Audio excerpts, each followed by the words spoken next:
Hello dear students, कैसे हो आप सब लोग। तो दोस्तों, सबसे पहले तो आप सभी लोगों का वेलकम है टेक्स्ट बुक सुपर कोचिंग के इस प्लेटफॉर्म पे। और अगर अभी तक आपने चैनल को सब्सक्राइब नहीं किया है तो फटाफट से हमारे इस चैनल को भी सब्सक्राइब कर लीजिए, क्योंकि हम यहाँ पर आपको CSC NET exam, GATE exam से जुड़ी सभी इन्फॉर्मेशन आपको यहाँ पे हम लोग प्रोवाइड कराते हैं। तो चलिए अब हम शुरू करते हैं आज का टॉपिक। तो जैसे कि आप लोग अपनी स्क्रीन पे देख सकते हैं कि आज का जो हमारा टॉपिक है बहुत ही इंटरेस्टिंग है। टॉपिक क्या है हमारा? बिग अपडेट है। यूजीसी की 2025 के लिए कुछ नए रूल्स निकल के आए हैं और इसमें क्या बोला गया है कि आप बनो डायरेक्ट असिस्टेंट प्रोफेसर। क्या सही में हम लोग डायरेक्ट असिस्टेंट प्रोफेसर बन सकते हैं? क्या अब हमको यहाँ पे नेट क्वालिफाई करने की, पीएचडी पास आउट करने की कोई रिक्वायरमेंट नहीं है? क्या मास्टर करने से ही, अगर मैंने एमएससी कर रखा है या मैंने एमकॉम कर रखा है या मैंने कोई मास्टर डिग्री ले रखी है, केवल मास्टर्स करने से ही क्या हम असिस्टेंट प्रोफेसर बन सकते हैं किसी भी यूनिवर्सिटी और कॉलेज में? ये आजकल एक डिबेट का मुद्दा चल रहा है। तो चलिए हम इसी के ऊपर आज रोशनी डालते हैं और देखते हैं कि क्या एक्चुअल में यहाँ पे इसके पीछे बिहाइंड द सीन है। ठीक है, तो उससे पहले मैं वीडियो को स्टार्ट करूं, मैं आप सभी लोगों के लिए यहाँ पर रिपब्लिक डे के लिए कुछ खास लेके आया हूँ। तो सबसे पहले तो आप सभी लोगों को हैप्पी रिपब्लिक डे। ये जो आपका गणतंत्र दिवस है ये आपके लिए बहुत अच्छा जाए और आप इस आने वाले जो आगे के दिन हैं इसमें आप अच्छा कर पाओ। ठीक है, तो सबसे पहले तो आप सभी लोगों को हैप्पी रिपब्लिक डे। तो अब जो हमारा यहाँ पे हैप्पी रिपब्लिक डे है ना, जो कि हमारा 76 रिपब्लिक डे है। ठीक है, तो इसी को ध्यान में रखते हुए हम लोग यहाँ पे आपके लिए कुछ स्पेशल ऑफर लेके आए हैं। तो आप अपनी स्क्रीन पे यहाँ पे देख सकते हैं कि ये हमारा रिपब्लिक डे सेल है और इसके अंदर हम आपको जो हमारे कोर्सेज के प्राइस हैं, आप देख सकते हैं कि जो हमारा एक्चुअल कोर्स है वो हमारा 26 मतलब लगभग 27,000 का है। तो यहाँ पे हमने प्राइस ड्रॉप करके इसको कर दिया है मात्र 8,000 रुपीज़ का, मतलब लगभग 8,000 रुपये का ये कोर्स आपको अब पड़ रहा है। लेकिन अगर आप इसमें और भी ज़्यादा मैक्सिमम डिस्काउंट चाहते हैं, ठीक है, तो आप मेरा कोड ललित के यहाँ पे यूज़ कर सकते हैं। तो मेरा जो कोड है वो क्या है दोस्तों? वो है LALIT के। बस आपको ये लिख देना है LALIT के और आप इसको लिखेंगे तो आपको मिल जाएगा मैक्सिमम डिस्काउंट। अब आप बोलोगे सर ये मैक्सिमम डिस्काउंट हमको कैसे मिलेगा? तो आप हमारी ऐप को डाउनलोड कीजिए, आप हमारे कोर्स वाले सेक्शन में जाइए। तो जब आप उसको बाय करने जाएंगे तो वहाँ पे ऑलरेडी एक कोड होगा, उस कोड को हटाइए और जब आप इस कोड को वहाँ पे एंटर करेंगे तो आपको मिल जाएगा मैक्सिमम डिस्काउंट। ठीक है, अब ये इससे ज़्यादा मैक्सिमम डिस्काउंट फिर आपको नहीं मिल पाएगा, वो केवल मेरा ही कोड करने से आपको मैक्सिमम डिस्काउंट मिलेगा। साथ ही में दोस्तों आप देखेंगे कि अब इसमें हम आपको दे क्या रहे हैं। देखो, अब अगर आप इस कोर्स को आज लेते हो तो इसका साफ-सा मतलब है कि आप जून वाले एग्ज़ाम्स की प्रिपरेशंस कर रहे हो। तो साथ ही में हम लोग आपको जून एग्ज़ाम तो दे ही रहे हैं, साथ ही में हम आपको यहाँ पे 6 मंथ की वैलिडिटी और दे रहे हैं, यानी कि एक्स्ट्रा, यानी कि जून प्लस 6 यानी कि दिसंबर तक की आप यहाँ पे प्रिपरेशंस कर सकते हो। ठीक है, तो ये रहा। और साथ ही में यहाँ पे कुछ लकी विनर्स होंगे, हम रैंडमली यहाँ पे लकी विनर्स को चूज करेंगे तो उनको यहाँ पे हम एक फ़ोन भी दे रहे हैं, यानी कि आप साथ-साथ में एक फ़ोन भी यहाँ पे जीत सकते हैं जिसके अंदर आप हमारी क्लासेस को देख सकते हैं। ठीक है, तो सब कुछ है, तो जाइए और जाके इस कोर्स के अंदर एनरोल कीजिए। साथ ही में दोस्तों, अगर आप इस कोर्स के अंदर एनरोल करते हैं और इस कोर्स के अंदर एनरोल करने पर अगर आपका जेआरएफ क्वालीफाई हो जाता है तो यहाँ पे आप देख सकते हैं हम लोग आपके लिए कैश प्राइज़ भी लेके आए हैं। अगर आप यहाँ पे जेआरएफ क्वालीफाई कर जाते हो इस कोर्स को लेने के बाद, ठीक है, जिसकी वैलिडिटी क्या है 25 टू 26 जनवरी, यानी कि ये जो ऑफर है ये आज और कल के लिए ही केवल वैलिड है। और इन 2 दिन के अंदर आप हमारे कोर्स को अगर लेते हो, हमसे पढ़ते हो और पढ़ने के बाद अगर आपका जेआरएफ क्वालीफाई हो जाता है तो हम आपको यहाँ पे 76,000 रुपीज़ का नगद कैशबैक आपको यहाँ पे हम लोग प्रोवाइड करेंगे। ठीक है, मतलब जो हमारा कैशबैक होगा वो हम लोग यहाँ पे आपको देंगे। ठीक है, और यहाँ पे टर्म एंड कंडीशन में लिखा हुआ है कि exam qualification should be in June 2025 cycles. ठीक है, तो अगर आप जून वाले एग्जाम्स को यहाँ पे क्वालिफाई करते हो, ये जून वाले एग्जाम्स के लिए है। अगर आप जून वाले एग्जाम्स को यहाँ पे जेआरएफ उसके अंदर क्वालिफाई करते हो, मैं बात कर रहा हूँ जेआरएफ की, अगर आप जेआरएफ क्वालिफाई करते हो तो आपको हम 76,000 रुपीज़ का कैशबैक हम लोग आपको यहाँ पे दे रहे हैं। तो आज ही जाइए और फटाफट से इस ऑफर को अवेल कीजिए और अपने दोस्तों को भी बताइए कि इस तरीके का एक offer text book super coaching में चल रहा है। तो चलिए फिर अब हम आगे बढ़ते हैं और बात करते हैं आज के टॉपिक के ऊपर। तो क्या अब हम डायरेक्ट यहाँ पे असिस्टेंट प्रोफेसर बन सकते हैं, इसी के ऊपर आज हम यहाँ पे बात करने आए हैं। तो ये मैंने यहाँ पे ड्राफ्ट ऑलरेडी डाउनलोड कर रखा है, ठीक है। आप भी यहाँ पे इसको गूगल पे जाके यूजीसी नेट न्यू ड्राफ्ट अगर सर्च मारेंगे तो ये ड्राफ्ट आपको वहाँ पे मिल जाएगा और आप इसको अच्छे से यहाँ पे पढ़ सकते हैं। फिर भी मैं यहाँ पे इसके बारे में थोड़ा सा आपको यहाँ पे बताना चाहता हूँ। मैं तो थोड़ा सा क्या कर लेता हूँ, जूम कर लेता हूँ। तो आप देख सकते हैं कि ये जो हमारा ड्राफ्ट है, draft UGC minimum qualifications for appointment and promotion of teachers and academic staff in universities and college. तो दोस्तों ये जो ड्राफ्ट है, इस ड्राफ्ट में ये बताया है कि ये एक असिस्टेंट प्रोफेसर, मतलब जो कॉलेज में रिक्रूट किए जाते हैं असिस्टेंट प्रोफेसर, ये उनके लिए है। और साथ ही में जो यूनिवर्सिटी में जो हमारे और भी टीचर्स होते हैं या कॉलेज का स्टाफ होता है, उनके प्रमोशंस के इसमें गाइडलाइंस बताई गई हैं कि उनको कैसे प्रमोशन मिलेगा और आपको कैसे वहाँ पे रिक्रूट किया जाएगा। तो इसी के ऊपर सारा का सारा ये पूरा का पूरा ड्राफ्ट है। तो आप चाहें तो इस ड्राफ्ट को अच्छे से बैठ के पढ़ सकते हैं, लेकिन हमको इतना सब कुछ नहीं पढ़ना है। हमको अपने मेन मुद्दे की बात करनी है, क्या हम डायरेक्ट असिस्टेंट प्रोफेसर बन सकते हैं या नहीं, वो इसका जवाब ये देगा।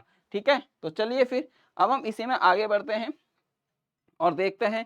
तो ये सब चीज़ें आप यहाँ पे देख लीजिए, है ना। आपको पढ़ना है तो आप पढ़ लीजिए, कोई बात नहीं है। हम अपने मेन मुद्दे पे आते हैं और मेन मुद्दा क्या है, वो ये रहा। ठीक है, तो अगर हम यहाँ पे इसकी बात करते हैं तो आप देख सकते हैं कि यहाँ पर मैं थोड़ा-सा इसको इधर कर लेता हूँ, ठीक है। और थोड़ा-सा अगर इसको ऊपर हम यहाँ पे बात करें तो यहाँ पे लिखा हुआ है डायरेक्ट रिक्रूटमेंट, ठीक है। तो डायरेक्ट की बात करी जा रही है, डायरेक्ट यानी कि डायरेक्ट आपकी। तो यहाँ पे आप देख सकते हैं कि डायरेक्ट रिक्रूटमेंट की अगर हम बात करते हैं तो मिनिमम क्वालिफिकेशन, तो यहाँ पे आप देखेंगे एक्सपीरियंस एंड अकॉम्प्लिशेस फॉर, है ना, द डिसिप्लिन। तो यहाँ पे आप देखेंगे कि सभी सब्जेक्ट्स यहाँ पे इन्होंने डाले हुए हैं। आर्ट्स भी है, कॉमर्स भी है, ह्यूमैनिटीज भी है, एजुकेशन लॉ है ना, सोशल साइंस है, साइंसेज भी हैं जो हमारा है, physical sciences, chemical sciences, mathematical sciences, life sciences. तो वो सब के सब हमारे साइंसेज में आ जाते हैं। तो ये तो हमारे पास क्या है, आपकी मिनिमम क्वालिफिकेशन है। मैनेजमेंट, ड्रामा, योगा, म्यूजिक, तो इसमें सभी कुछ यहाँ पे आ गए हैं। ठीक है, तो ये तो हमारा क्या है, आपका मिनिमम क्वालिफिकेशंस हैं, यहाँ पे ये इसमें लिखा गया है। अब इसी में हम यहाँ पे चलते हैं आगे। तो यहाँ पे अब आप देखो, यहाँ पे हम मेन मुद्दे की बात करते हैं। तो ये तो हमारा एसोसिएट प्रोफेसर है, वो तो हमको नहीं देखना है। हमको बात करनी है असिस्टेंट प्रोफेसर्स की, क्योंकि पहला स्टेप हमारा असिस्टेंट प्रोफेसर होता है। अगर हम किसी यूनिवर्सिटी या कॉलेज में अगर हम यहाँ पे जॉब्स के लिए अप्लाई करते हैं तो और रिक्रूट किए जाते हैं, तो सबसे पहले हमको असिस्टेंट प्रोफेसर की तरह ही रखा जाता है। प्रमोशंस के बाद एसोसिएट बनते हैं, ये सब बनते हैं। ठीक है, तो अब वही कंडीशन यहाँ पे दी गई है। अब यहाँ पे इन्होंने 3 तरीके से असिस्टेंट प्रोफेसर यहाँ पे हायर करने शुरू करे हैं। अब वो कौन-कौन सा है, तो उसके बारे में हम लोग यहाँ पे अब डिस्कस कर लेते हैं। ठीक है, तो चलिए फिर इसको थोड़ा-सा हम लोग यहाँ पे ज़ूम कर लेते हैं। ठीक है, और अब मैं थोड़ा-सा इसको नीचे की तरफ लेके आता हूँ। अब हम यहाँ पे बात करते हैं। तो यहाँ पे लिखा हुआ है असिस्टेंट प्रोफेसर एकेडमिक लेवल 10। तो यहाँ पे अब आप देखेंगे एकेडमिक लेवल 10 इन्होंने यहाँ पे लिखा हुआ है। तो इसका मतलब क्या है दोस्तों, तो सिंपल सा अगर हम इसके मतलब की यहाँ पे बात करते हैं, तो पहला आप देखिए लेवल 10। तो लेवल 10 में क्या रखा हुआ है, तो यहाँ पे लिखा हुआ है ए यूजी डिग्री, है ना, NCRF level 6 with at least 75% marks, और ए पीजी डिग्री, ठीक है, NCRF level 6.5 with at least 55 marks, ठीक है, and A PhD degree NCRF. तो देखो, अगर आप यहाँ पे आप बात समझिए, अगर आप अंडर ग्रेजुएट हो तो आपके पास 70% मार्क्स होने चाहिए। अगर आप पोस्ट ग्रेजुएट हो तो आपके पास 55% मार्क्स होने चाहिए। और वहीं पर अगर आप लोग पीएचडी हो यानी कि लेवल 8 हो तो यह है। तो इसका मतलब क्या है कि अंडर ग्रेजुएट के थ्रू जा रहे हो तो आपके पास 75% मार्क्स, अगर आप पोस्ट ग्रेजुएट के थ्रू जा रहे हो तो आपके पास 55% मार्क्स। जो अभी चल ही रहा है कि अगर मेरे को मान लीजिए नेट जेआरएफ का फॉर्म फिल करना है तो मेरे पास जो एमएससी में मिनिमम परसेंटेज होना चाहिए वो आपका 55% होना चाहिए, हम सबको पता है। तो ये तो वही गाइडलाइंस हैं जो चलती हुई आ रही हैं। पोस्ट ग्रेजुएशन के लिए 75% होता है, सॉरी अंडर ग्रेजुएट के लिए 75% होता है, अंडर ग्रेजुएट है ना। और वहीं पर अगर हम बात करते हैं, क्या बोलते हैं, अंडर ग्रेजुएट का मतलब है 4 ईयर डिग्री कोर्स। ठीक है, आप ये मत सोचिए बीएससी के में 4 ईयर डिग्री कोर्स, जिनके पास 4 ईयर का डिग्री कोर्स होता है, जैसे जिनका बीटेक होता है, जिनके पास सपोज करो बी फार्मा होता है, जिनके पास सपोज करो 4 डिग्री कोर्स होते हैं, उनके लिए 75% में इनकी यहाँ पे माना गया है। उसके बाद अगर हम बात करते हैं पोस्ट ग्रेजुएट, तो पोस्ट ग्रेजुएट में क्या है, 2 साल का पोस्ट ग्रेजुएट होता है, तो उसमें हमको 55% यहाँ पे लिए गए और साथ ही में पीएचडी। ठीक है, तो ये हमारे पास है। और करके यहाँ पे दिया हुआ है ए पीजी डिग्री यानी कि NCRF level 6.5 with at least 55% marks, ठीक है, मतलब 55% मार्क्स, वही बात आ गई है 55% marks and qualification in a national eligibility test. तो जो तो अभी चल ही रहा है ना, जो अभी चल ही रहा है करंट में, कि भाई अगर आपको किसी कॉलेज में जाके पढ़ाना है या यूनिवर्सिटी में अगर आपको टीचिंग करनी है, तो मिनिमम आपके पास 55% मार्क्स आपके एमएससी में होने चाहिए, यानी कि मास्टर्स में होने चाहिए, और साथ ही में आपके पास नेट होना चाहिए। तो यहाँ पे भी लिखा हुआ है ना कि ए पीजी डिग्री होल्डर जो है विद एटलीस्ट 55% मार्क्स और qualification in the national eligibility test conducted by UGC, CSIR, ICAR, है ना, एटीसी और सिमिलर टेस्ट, यानी कि आप ऊपर वाले से भी आ सकते हो और आप यहाँ से भी आ सकते हो, ठीक है। तो नेट तो भाई चाहिए, अगर हम सेकंड क्लोज की बात करते हैं तो नेट तो आपको मिनिमम में डाल दिया भाई, नेट तो होना ही होना चाहिए। अब हम यहाँ पे बात करते हैं इस वाले की, जो ये थर्ड पॉइंट है ना, इसको आप देखिए। थर्ड पॉइंट में क्या लिखा हुआ है कि ए पीजी डिग्री, है ना, एनसीआरएफ लेवल 7। अब एनसीआरएफ लेवल 7 का मतलब है कि जो हमारे प्रोफेशनल कोर्सेज होते हैं, जैसे एमबीए हो गया, है ना, जैसे हमारे पास मतलब कोई भी प्रोफेशनल कोर्स जैसे आपने इंजीनियरिंग में कर रखा हो या आपने मैनेजमेंट में कर रखा हो, ठीक है, उनके लिए क्या गाइडलाइंस हैं, जिसमें लिखा हुआ है कि ME MTech with at least 55% marks, ठीक है, मतलब अगर उनके पास प्रोफेशनल डिग्री है तो वो डायरेक्ट जा सकते हैं, उनको नेट की कोई रिक्वायरमेंट नहीं है, मतलब उनको नेट नहीं करना है, उनको किसी तरीके का नेट यहाँ पे नहीं करना है, वो डायरेक्ट जाके यहाँ पे हो सकता है। तो यही जो तीसरा वाला है ना, इसी ने पूरा का पूरा ड्रामा काट रखा है कि अब से जो हमारे प्रोफेशनल जो कोर्सेज वाले हैं वो भी यूनिवर्सिटी कॉलेज में पढ़ा सकेंगे विदाउट एनी नेट क्वालिफिकेशंस, ठीक है। तो ये सब कुछ है, लेकिन हम लोग तो भाई ऑलरेडी एमएससी वाले स्टूडेंट्स हैं, तो हमारे लिए तो मिनिमम जो क्राइटेरिया रखा गया है वो 55% मार्क्स इन एमएससी और प्लस नेट, है ना, हमारा होना चाहिए, तभी हम किसी यूनिवर्सिटी और कॉलेज में पढ़ा सकते हैं। तो ये जो आपका भूत अभी दिमाग में चढ़ा है ना कि डायरेक्ट हम जाके किसी कॉलेज में असिस्टेंट प्रोफेसर बन सकते हैं, तो भाई वो बिल्कुल झूठ है। ये केवल उन लोगों के लिए है जिनके पास प्रोफेशनल मास्टर्स डिग्री है, या जिन्होंने बी फार्मा, बी टेक ये सब कर रखा है, 4th ईयर डिग्री कोर्स वाले, और 75% मार्क्स हैं, तो उनके लिए ये चीजें हैं, ठीक है। ये आप लोगों के लिए, हमारे लोगों के लिए नहीं है।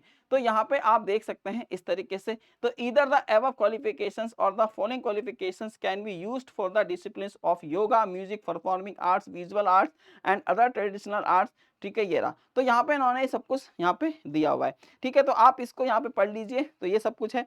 और बस यही एक बात थी कि अगर आप एक प्रोफेशनल कोर्स में हो तो आपको नेट की कोई ज़रूरत नहीं है, और अगर आपके पास प्रोफेशनल कोर्स नहीं है, आप वही मास्टर्स कर रहे हो, एमकॉम कर रखा है, या आपने सपोज करो एमएससी कर रखा है, तो आपकी भाई 55% मार्क्स आपका एमएससी में होना चाहिए, मास्टर्स में होना चाहिए, और प्लस नेट, ठीक है। तो ये सारी इंफॉर्मेशन इसमें थी, तो इस भ्रम से निकल जाओ भाई, मिनिमम क्वालिफिकेशंस तो नेट रखी गई है, ठीक है, वो नहीं हटेगी, नेट क्वालिफाई करना पड़ेगा अगर आपको असिस्टेंट प्रोफेसर बनना है। तो प्रोफेशनल वाले हो तो कोई बात नहीं है, ठीक है। तो ये सारी चीज़ें मैंने आपको बता दी, आप चाहो तो पूरा का पूरा ड्राफ्ट यहाँ पे पढ़ सकते हो, लेकिन इसमें प्रमोशंस के बारे में भी है, औरों के बारे में भी है, तो वो सब हमको जानने की कोई ज़रूरत नहीं है, ठीक है दोस्तों। और दोस्तों अब मैं आपको एक चीज़ और बताना चाहता हूँ कि यहाँ जो हमारा कल रिपब्लिक डे है ना, कल हमारा रिपब्लिक डे है, तो रिपब्लिक डे में आपको यहाँ पे हम लोग एक स्कॉलरशिप टेस्ट लेके आए हैं, जिसमें हम आपको यहाँ पे 90% स्कॉलरशिप आपको दे रहे हैं। और ये जो टेस्ट है ये हमारा कल सुबह यानी कि 8 बजे स्टार्ट हो जाएगा और 11 बजे तक चलेगा, यानी कि सुबह 3 घंटे का ये टेस्ट है। तो इस टेस्ट में जाके आप लोग एनरोल कीजिए, और अगर आप यहाँ पे अच्छा परफॉर्म करते हो तो हम आपको यहाँ पे 90% स्कॉलरशिप आपको दे रहे हैं, ठीक है। तो जाइए और जाके फटाफट से अपने सभी दोस्तों को बता दीजिए कि ये एक हमारा स्कॉलरशिप टेस्ट भी आ रहा है, ठीक है दोस्तों। तो आप सभी लोगों को वंस अगेन फिर से happy happy happy Republic day. आपको ये जो गणतंत्र दिवस है इसकी हार्दिक शुभकामनाएं आपको और आपके परिवार को और समस्त देशवासियों को, ठीक है दोस्तों।